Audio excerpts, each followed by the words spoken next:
Everyone wants to quit their job and start a brand. You can see it on the beach. Every beach club is a tech company. But almost nobody can answer the question that decides whether a brand survives. And the people who actually built them will tell you something strange.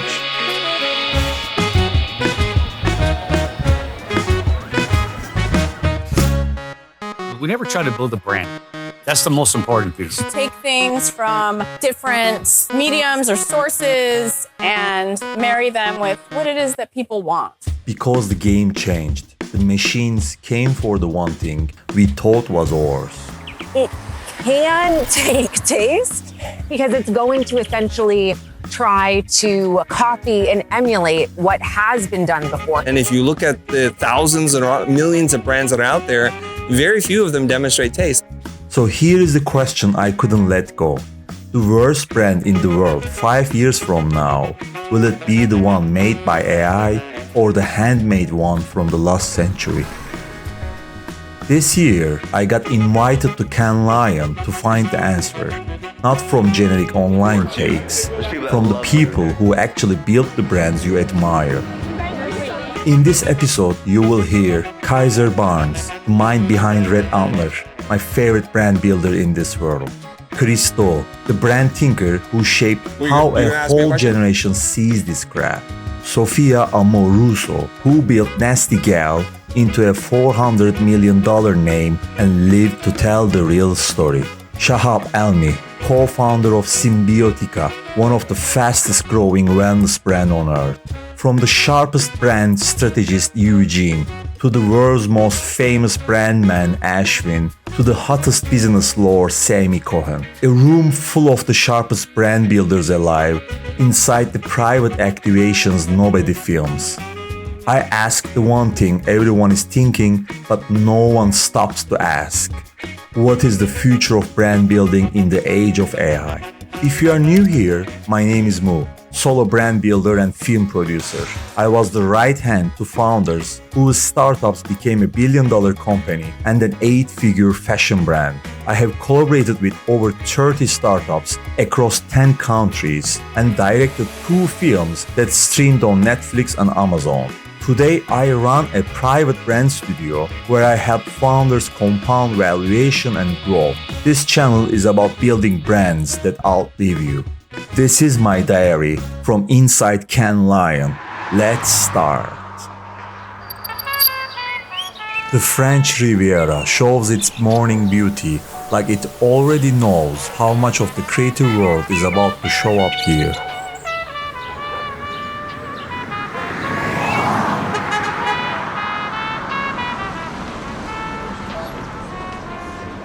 I start my morning on the Croisette. I walked the street before, back in my movie days, just never for Cannes Lions itself.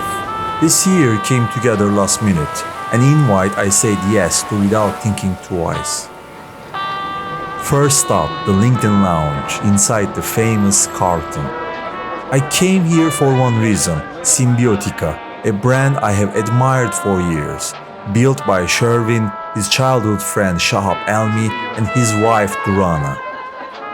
Inside the LinkedIn Lounge, the walls were covered in other people's words, like they already knew the question I flew here to ask.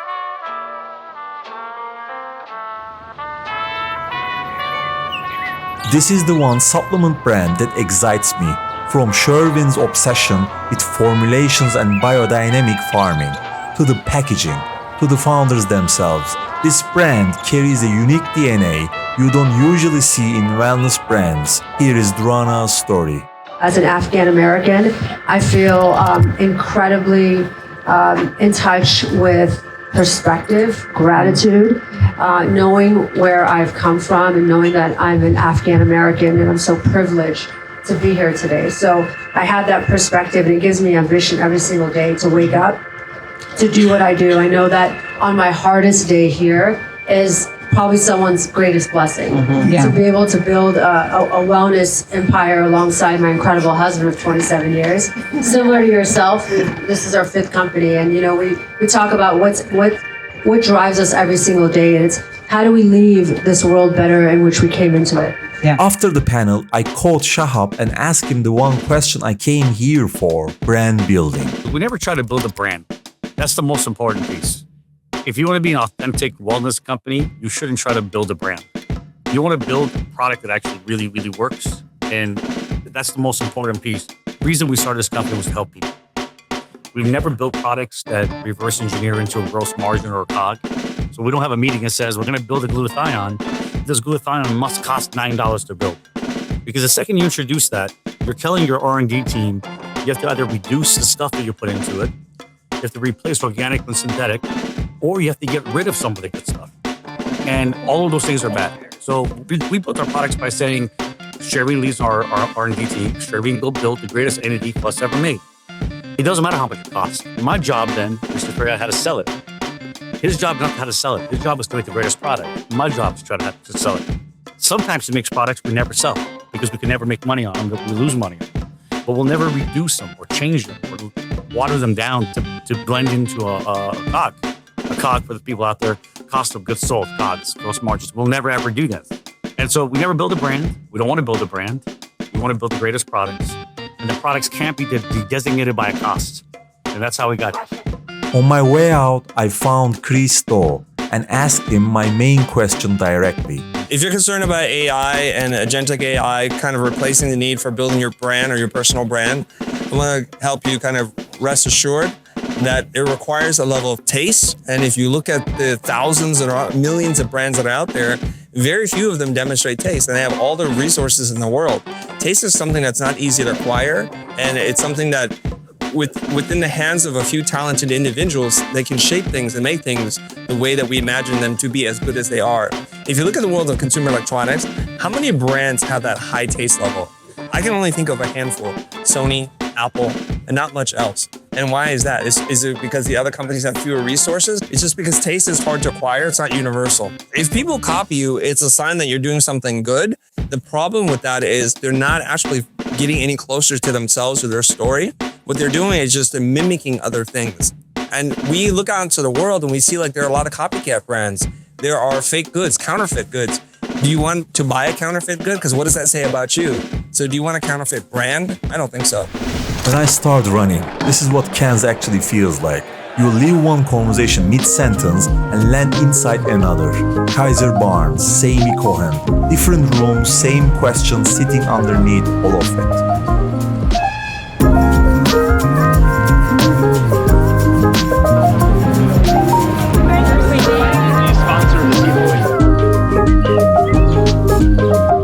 And I want to start by asking, what is going to be the future of brand building when everyone is a brand builder? Yeah. It's such a good question because everyone is going to have access to my taste and your taste because the AI is learning from our taste. People say taste is going to be the differentiator. I don't believe it because I was at a conference on Friday in Paris and it was about creativity and AI. And some people were like, I'm working with the tools, right? This is how I'm working with the tools. And then the advanced people are now starting to build agents that replicate their workflow and their aesthetic, right? So they train an agent to observe them working, they feed it their work, right? And it learns over time their taste. So people say, oh, taste is a differentiator, right? But the reality is with an agent, you can train it on your own taste. And so at first I was like, well, maybe that means that I will be able to have my own agent that's like Kiser, and I train my own agent, right? And then I'll be able to license my agent to a company, right? Like to Google or to Microsoft or to Nike or whoever, if they want my taste, right?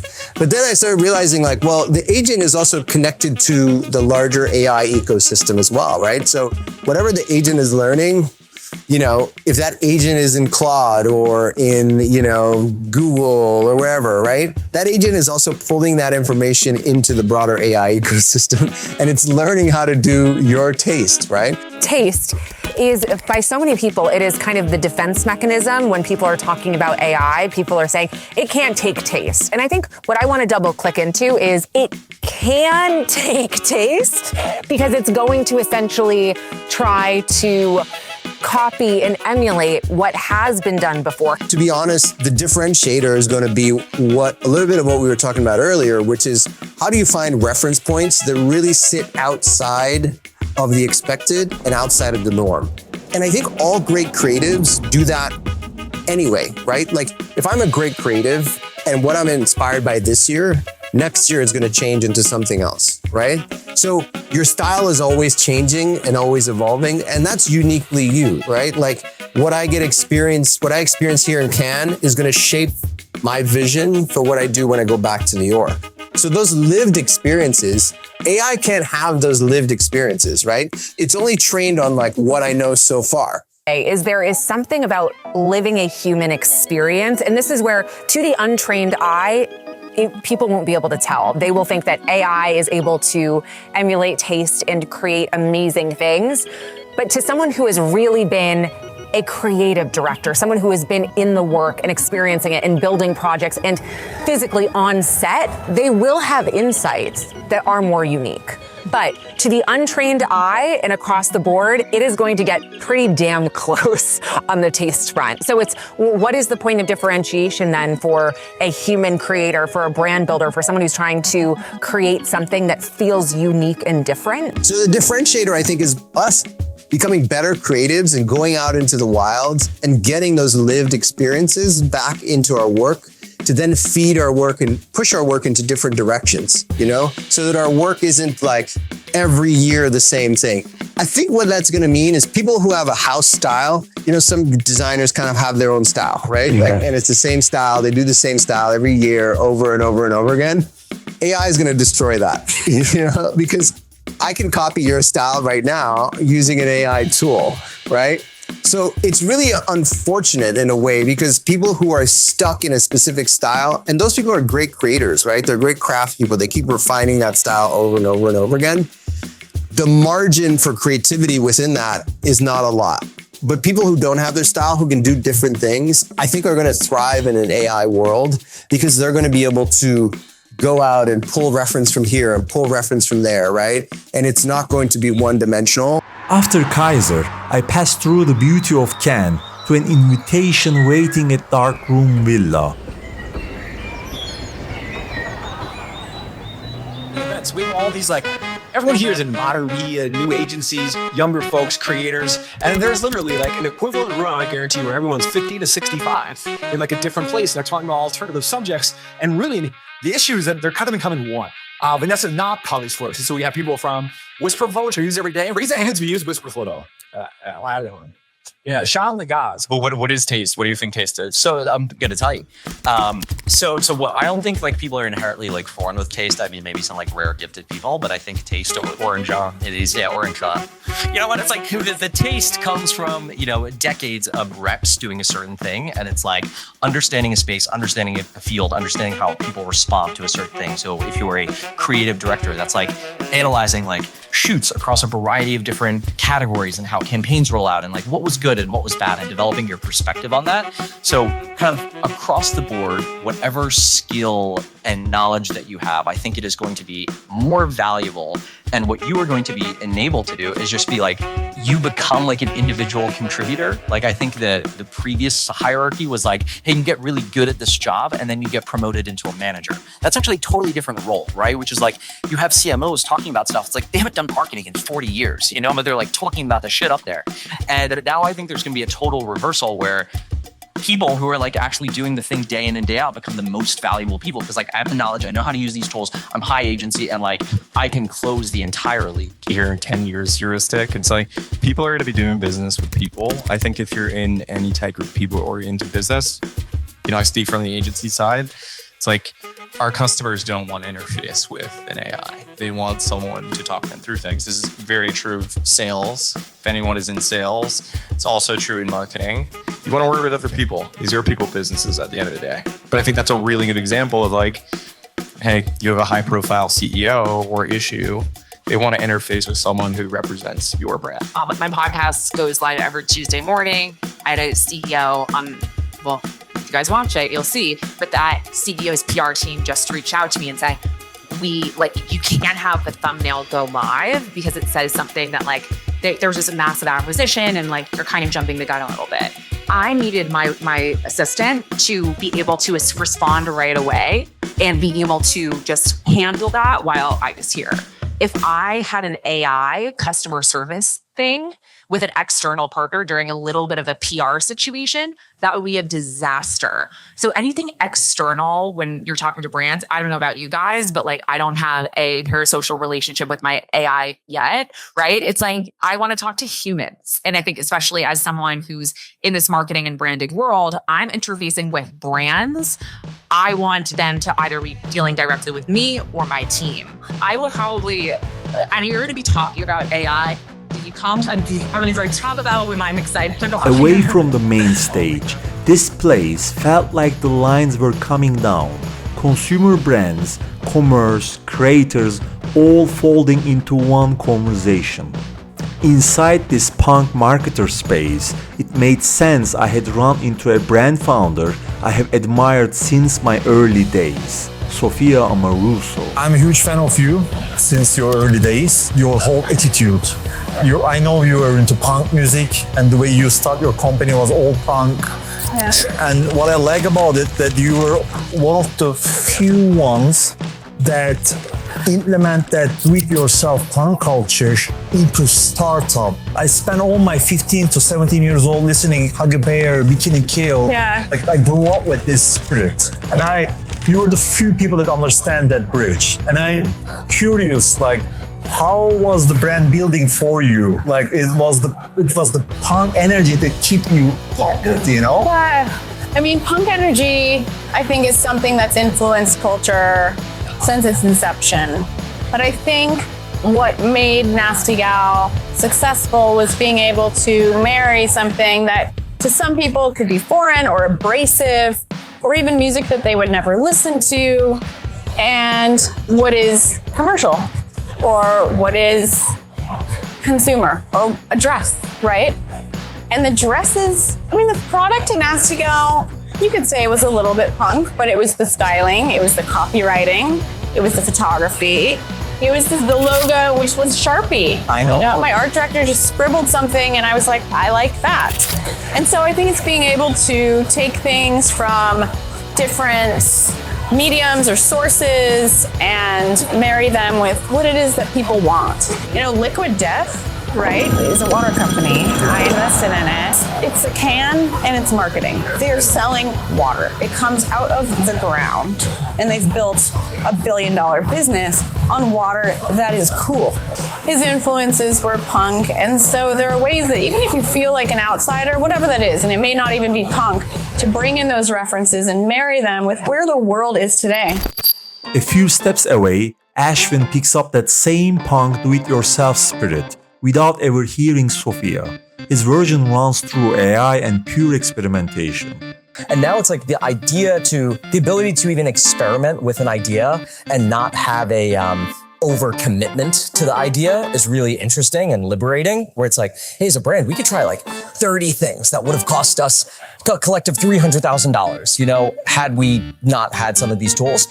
So I think long term, there is going to be a new kind of shift of like, almost like induced demand of these tools, where now when you could do anything, how do you bring people in to like come up with those concepts and even go execute on them and then like manage it once it's built. So I think it's like a longer term like reshuffling of like, okay, you were doing X role before, but like, hey, now you're doing Y, and that Y is just like imagining totally new things that our team and organization never would have thought of because it wasn't even possible before. Now the mistake became more valuable than the actual work. But also in the brand building sense, where is this like this hardcore way of like making mistakes intentionally? If you think about human creativity, it's exactly what you said. Like someone's sketching something and then they, you know, ink spills on the canvas, right? Yeah. Or, you know, Picasso mixed the color wrong, and then all of a sudden he gets a new kind of color and he goes, oh, wow, that's interesting. Like, let me keep playing with that color. So much of creativity is experimentation. And that's kind of, I think, what you're talking about, which is like, in experimentation, you're open to making mistakes because there's no right answer. I feel as if right now AI is basically as close to perfect as you can get, right? You're getting this very polished answer. And even if you prompt it, even if you say, give me something scrappy or give me something that is a little bit rough around the edges, you're not going to get it the same way that a human would. And I think what we're going to see, at least on the personal branding front, that's why you're seeing face to camera, yapping videos, someone just speaking and not being perfect in what they're saying and sharing vulnerabilities, things that didn't go right, mistakes that were made. You're seeing that content do really well because it's refreshing. It's refreshing to not have a perfect response or a perfect life. And I think people are also feeling this massive sense of overwhelm with AI. We forget we're still human beings. Like, it wasn't that long ago that the iPhone was introduced and that social apps came on, and we're all in one generation learning how to interact with technology that's moving so quickly. When you think about jazz, when people created jazz, there was no right answer because the music didn't exist before, right? When you think about hip hop or any new music form that emerged, right? You know, techno, electronic music, whatever it is, in the early stages, there was no right, form of the music, right? There was no right way to do hip hop. There was no right way to do, contemporary art, right? When people were experimenting, right? When Basquiat was like, I'm going to draw on everything I see, and I'm going to create my own unique type style, but I'm going to create like unique figures, right? He wasn't trying to create something that was like expected. He was experimenting. Everything was an experiment. And I think that's ultimately like the core of creativity. And like what you're saying about mistakes, I think is 100% right. It's like, if you don't experiment, if you don't actually push into the work, you're never going to find the beautiful mistakes that make the work incredible. Actually, you touch on base what my other question is, which is, I really love your anecdote that you were using in some of your interviews, this jazz that you mentioned, improvisation. So my question was that actually like, is it the improvisation itself is going to be the brand building? Like, I think right now, brands have to improvise all the time, right? Like, you think about the current culture environment, right? Yes. It used to be Nike, they could make one logo, one swoosh, just do it. The same shoe over and over and over and over again, right? But culture has changed so much now that like when Nike they have to sometimes make a special logo for the run community, they have to make a special logo for, women, right? Because if they're targeting women basketball, they want to think about the brand differently, right? And culture is forcing brands to improvise, right? And it's demanding that brands improvise. It's saying like, you have to every day show up by like a different brand that's relevant to me, not your brand that you're selling me anymore, right? And I always say this in my interviews even, it's like, it used to be the old day of brand building. It was like, build the brand Bible, you put it on a shelf, it collects dust, everyone like bows down to the brand Bible. Today, you gotta improvise constantly. Improvisation is everything all the time because you've gotta always be evolving the brand. And so I think AI is just an accelerator of that, but I actually think the real reason that's happening is culture, right? It's culture saying, people are saying, we want your brand to be more like me, as opposed to your brand just, out there in the world. I want your brand to be more Kiser, right? Like if I like this, I want to see it in my colors. I want to see it in my neighborhood, right? Like yes. I went to all these Prada pop-ups in the Lower East Side where I lived in Manhattan, and they took over Katz's Deli, which is like a famous iconic deli. Yeah. And they did like this really cool pop-up in Katz's Deli, right? And that's Prada. I mean, what the hell does Prada have to do with Katz's Deli, right? Nothing.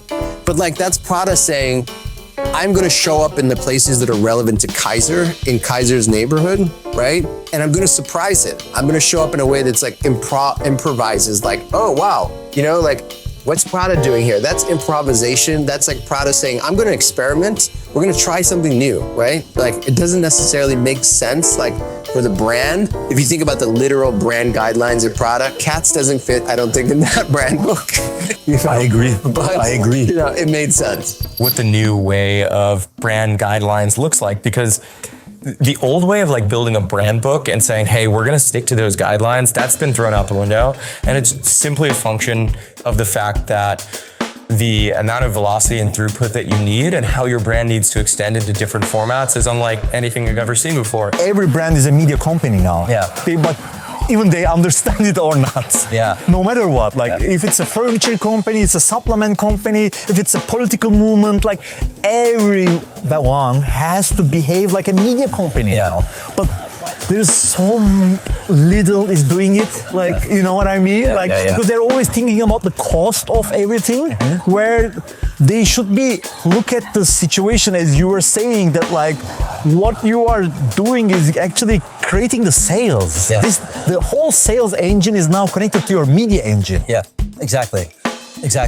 I think there's, everyone talks about that line, like a media company, and then you would traditionally think of like what legacy media companies have looked like, like TV broadcasting companies or like publishing companies. And that's not right. So there's, I guess, more nuance of the definition, right? You can be there's a brand called Comfort. They're a like sweatpants, footy brand. They've grown to like $1 billion business in a handful of years. And they are like first and foremost a media company. But what does that mean for them? They grew really big on TikTok Shop by building an army of creators. Over 4 years, they've worked with over 250,000 creators. On a weekly basis, they work with like 5,000 creators creating content about their brand, running TikTok Shop ads. So they get like 10,000 pieces of content a day, okay, for their business. That then powers all of their ad creative on every other platform.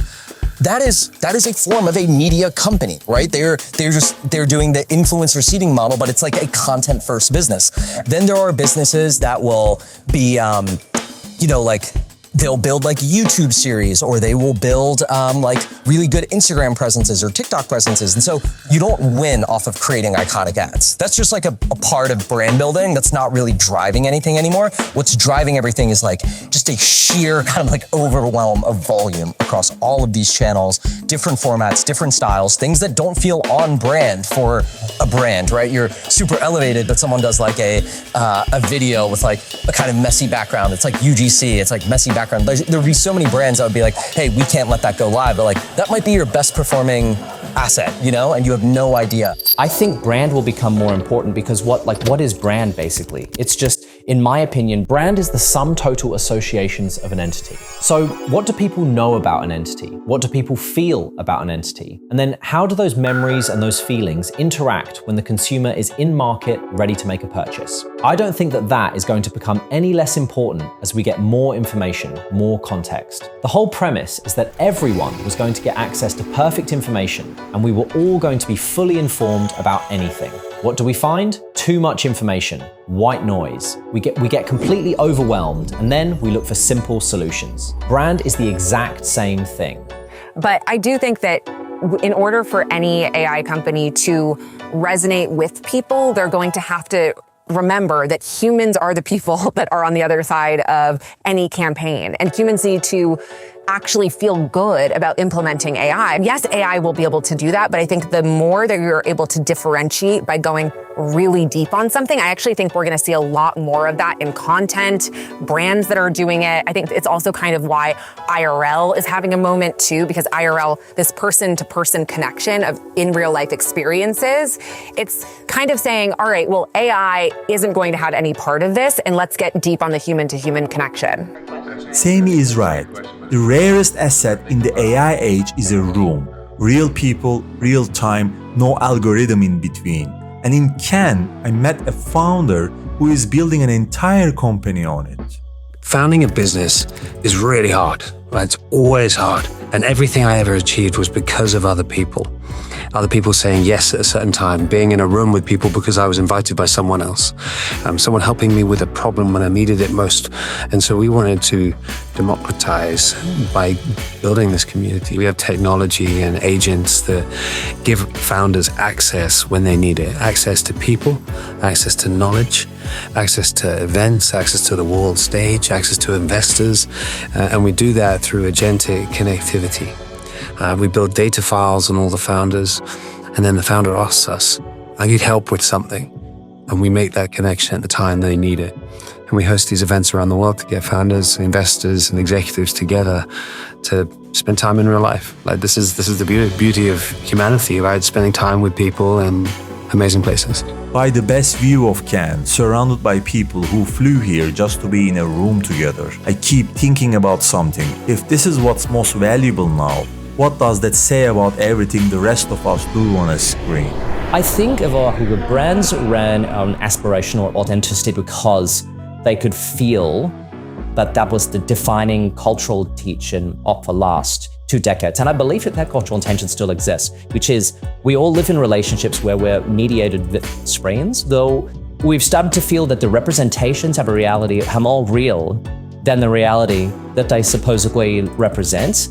And I think brands have latched onto that. And so the whole idea about brands being authentic, brands providing authenticity, is the idea of trying to be able to fill that gap. I think what we've been able to recognize was that all online public spaces are not authentic at all because they're games.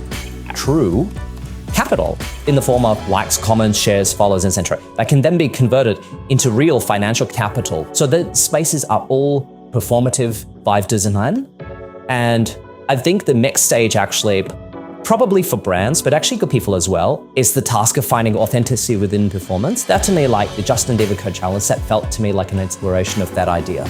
A person who was discovered by the internet, whose entire relationship with their fan base is mediated by streams and even their relationship with that. So what could be more authentic, get an authentic performance of being on stage, mediating the relationship with the audience through the screen itself? And I think like that's what we will hopefully all come to realize is about the relationship that we have with our the self, digital twin, and etc.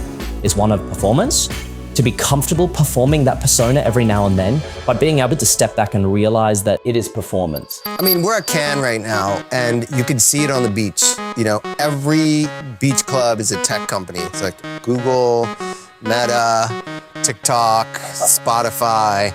All of media now is tech. In a way, right? Because all of our media runs through these tech platforms. Tech is merging with the agency world, and the agency world has to merge with tech, right? Because in order to become relevant, you have to understand technology, and it's becoming more and more merged. Those two things are becoming more and more merged together. The big fear everyone has is that creativity will die in the process of merging with tech, right?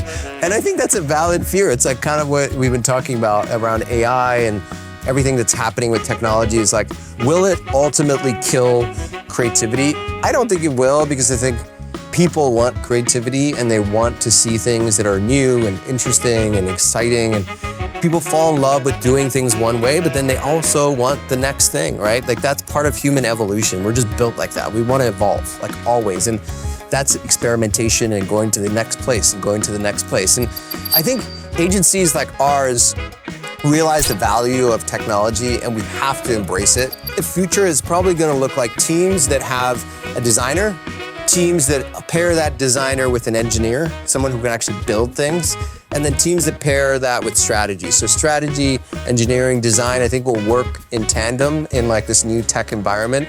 And then maybe less and less engineering won't be as relevant, right? Because engineering, coding now, you can do vibe coding on your own. You can do kind of like, I can be an engineer now with the tools. So everything's advancing so fast, which means that like you said earlier, anyone can be a creative now because they can leverage these tools in interesting ways. But also creatives need to realize they can also be engineers, they can be builders, they can be tech people at the same time, right? You don't have to live in a silo and in a box. And I think the world is merging into a space where everyone needs to have multiple skill sets. And, you know, it allows you, to pick up a camera and hop on a plane, do some editing yourself, put content out into the world, and hundreds of thousands of people watch it, right? Because you're just able to build it yourself now. What Cannes Lion taught me this year was not your follower count, not your mass reach, not the monocultural version of your best ad. None of this matters anymore. Even the festival's own leadership admitted that we are entering an age of mediocrity at scale. Infinite content, infinite personalization, and somehow everything sounds the same. That's not a warning, that's a price signal. When supply becomes infinite, value doesn't disappear, it moves. And this year, at the biggest advertising festival on earth, it didn't move to a smarter tool, it moved to a person. Here is the part nobody at Cannes wants to say out loud. The biggest brands will be fine. They always find a way to buy attention. The smallest, the ones with nothing to lose and everything to prove, they will be fine too, because desperation makes people honest. It's the middle that is disappearing. Safe work, polished, forgettable, made for everyone work. Safe is dangerous now. Look at who the cameras actually chased this year. Not the AI keynotes, not the gadgets either. The founders, the creators, people whose track record you could go check yourself. Attention was never all you need. It's not about who has the biggest platform anymore. It's about who feels closest. Verifiable human conviction is the rarest thing now. That's why an idiot in motion goes further than a genius at rest. Start building a record nothing synthetic can fake. Show up, say the actual thing, do the actual thing, be wrong sometimes, be completely weird most of the time, document that weirdness. You didn't start any of this to build a following. You started because something in you needed to come out, and making it real was the only way to understand it. That instinct is still the whole game. If you want to become the unfiltered, bold, creative person you know you can be, you have to teach yourself that your fear of the future is something no machine has. Let it be your driver.